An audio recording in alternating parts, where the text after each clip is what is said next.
God heals people through me. It's happened 3 times. Two of them, they were healed and they came off of hospice. And the third was healed and released to death. I'd like to tell you her story. So she was Catholic, and of course, they've got lots of controls upon them. And she had a daughter, and when her daughter was 16, 17, she got pregnant, and her mother forced her to get an abortion. A short time when she turned 18 and was old enough, the daughter got married to the man that she had the abortion with, and she had another baby quite soon after, and the baby was born with a brain tumor. And the mother said, she cursed her and said, "It's your fault because you got an abortion," putting the shame of the abortion that the mother forced her to do upon the daughter.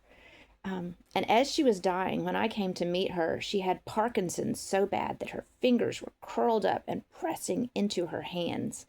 And I didn't know I had any kind of ability to save anybody. I had a 7-pound baby doll that I would bring that would comfort people.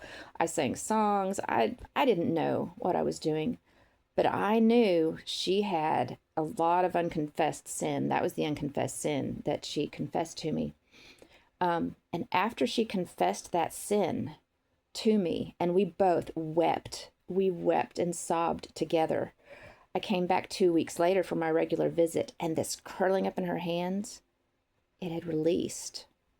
She was still in so much pain, so much agony, and I came for a cheerful visit, and I asked before I came, can I bring makeup? I would love to do your makeup and make you look pretty. You see, she had shaved off all of her hair in a furious rage because she thought she was so ugly, and she allowed me to do makeup on that day, and I brought a scarf and I tied it around her hair, and she looked beautiful.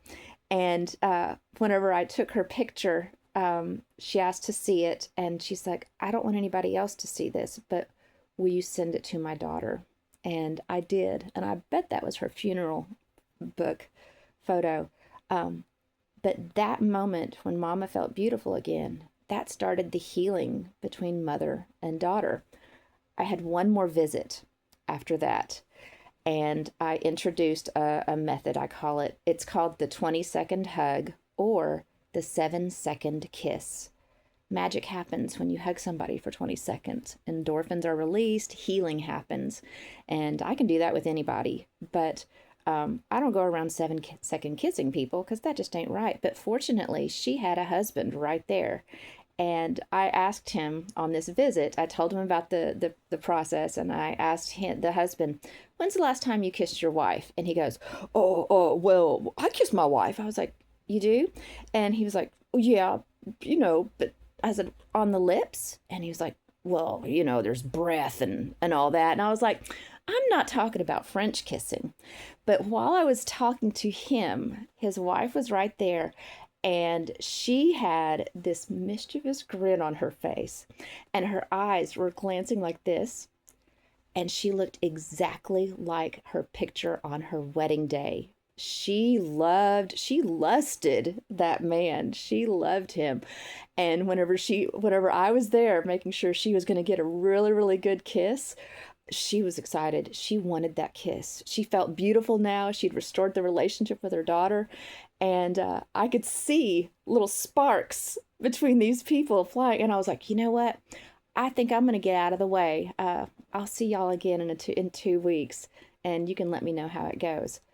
Um, I didn't get to talk to them again, but I know that some kind of magic occurred. She got that kiss, and a short time later, she expired. They rushed her to the hospital out of fear, because that's what you do when your loved one is dying.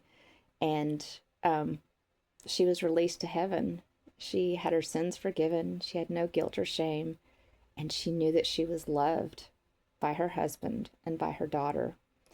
When somebody knows that they are loved, it releases them. It sets them free. And that's the magic. There's no, I don't have any superpowers. It's just love.